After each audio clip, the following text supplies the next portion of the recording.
तो मेरे अति मीठे लाडले भाई और बहनों, कैसे हो?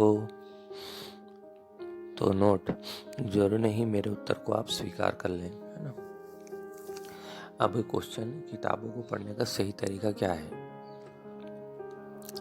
देखिए क्या होता है, जब भी आप किताब पढ़े हैं ना, तो ये मन में सोच लें कि किताब पढ़ने का आपका उद्देश्य क्या है ना।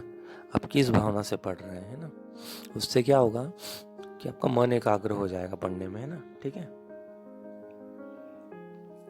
अगली बात, जो किताब आप पढ़ रहे हैं उसका जो मेन शीर्षक टाइटल है ना, उस शीर्षक के टाइटल को आपने मैंने कहाँ देखा है, सुना है, कभी पढ़ा है, वो याद करने की कोशिश करिए, है ना।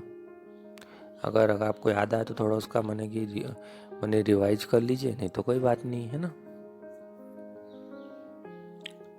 अगली बात देखिए, जब भी आप किताब पढ़ते हैं तो जैसे कि आपने एक लाइन पढ़ी है ना, तो उस लाइन को पढ़ने के बाद उसका अर्थ समझिए और फिर क्या है, उस लाइन का इमेजिनेशन करिए। कैसे? जैसे एक लाइन होती है कि पक्षी उड़ रहे हैं, है ना, तो मन ही मन में उसको इमेजिनेशन करें, है ना। जैसे मैं मोबाइल चला रहा हूँ ऐसा लिखा हुआ है, तो ऐसा बोल रहे आप मोबाइल चला रहे हैं, है ना। तो इमेजिनेशन करने से क्या होता है, वो जल्दी आपके अवचेतन मन में फिट हो जाती है ना, मेमोरी में आ जाएगी। ठीक है। कोशिश करें जब भी आप एक पैराग्राफ पढ़ लें किताब का, है ना, उसके बाद थोड़ी देर रुक जाइए आप, है ना। ठीक है। और एक पैराग्राफ पढ़ने के बाद मन में आप दोहरा लीजिए कि आपने क्या क्या पढ़ा, है ना, आपको क्या क्या समझ में आया, है ना।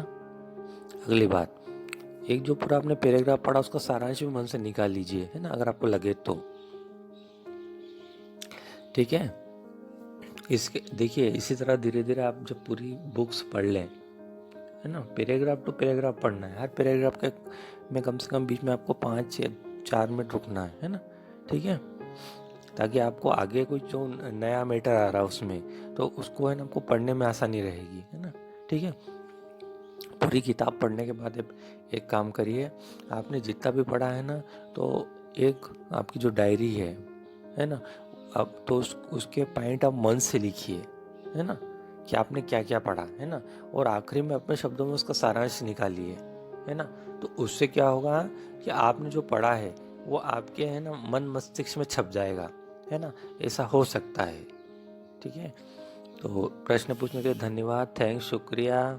अच्छा, मिलते रहेंगे।